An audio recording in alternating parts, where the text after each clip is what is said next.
नाज़रीन, पनवाकल में कलर बरादरी तरफा बरादरी के चीफ सरदार खिलाफ एहतजाज किया है। इन हवाले से ॾिसूं था इनायत भट्टी जी रिपोर्ट।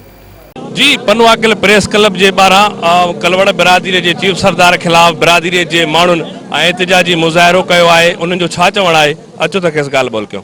साईं जंहिंमें अब्दुल सत्तार अब्दुल वाहिद कलवड़ जेको आहे उहो असांखे ज़ोरी मारे मनाने लाइ कयो वञे पियो, तव्हां असांखे सरदार करे मञियो, जॾहिं त असांजो ॻोठो सरदार आहे बि न। पाण बि तस्लीम करतो मान सरदार न छाजे लाइ ज़रूरत आहे। असांजे क़ुवत में असांजा मामा मुंहिंजा बीठा आहिनि, उनजा औरतूं बीठियूं आहिनि, उन्हनि खे धकाया विया आहिनि। एॾो ज़ुल्म थींदो आहे।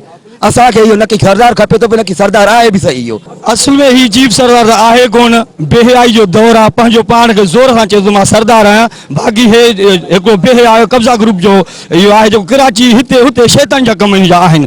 ऐं सुबुह सां सवेर असांजे मिटनि माइटनि सां पंहिंजी पोख में विढ़ण जो आहे, जिते हुते ॿार बच्चा असांजा बीठा हुया ऐं उन्हनि सां विढ़ियो आहे, ॾाढो ज़ख़्मी कया। असांजो मुतालबो आहे बाला अफ़सरनि खां त इन जाली सरदार खे अरेस्ट करनि ऐं एफआईआर कढी वञे। या साईं अब्दुल वाहिद करायो। अब्दुल वाहिद चए थो त असांखे सरदार करे मञियो। असां चऊं था छो बाबा तूं कहिड़ो सरदार आहे? ॿ रुपया अची आती साईं कब्ज़ा ग्रुप मां हिन हुन मां, तंहिंजे करे हाणे चए थो मां सरदार आहियां। मुंहिंजो न थींदो ईअं सरदारी, नथा मञो बसि इहो ग़रीबनि जे मथां ॿारी बीठो आहे। अॼु असांखे इहो थियो त मोहम्मद खान ऐं साणसि उनजो पुटु अब्दुल जब्बार उहे पंहिंजी ज़मीन ते कमु करे रहिया हुया। उन्हनि खे को इल्मु ई कोन हुयो, कंहिंखे ख़बर कोन्हे, हर को पंहिंजे कमनि में मसरूफ़ हुयो।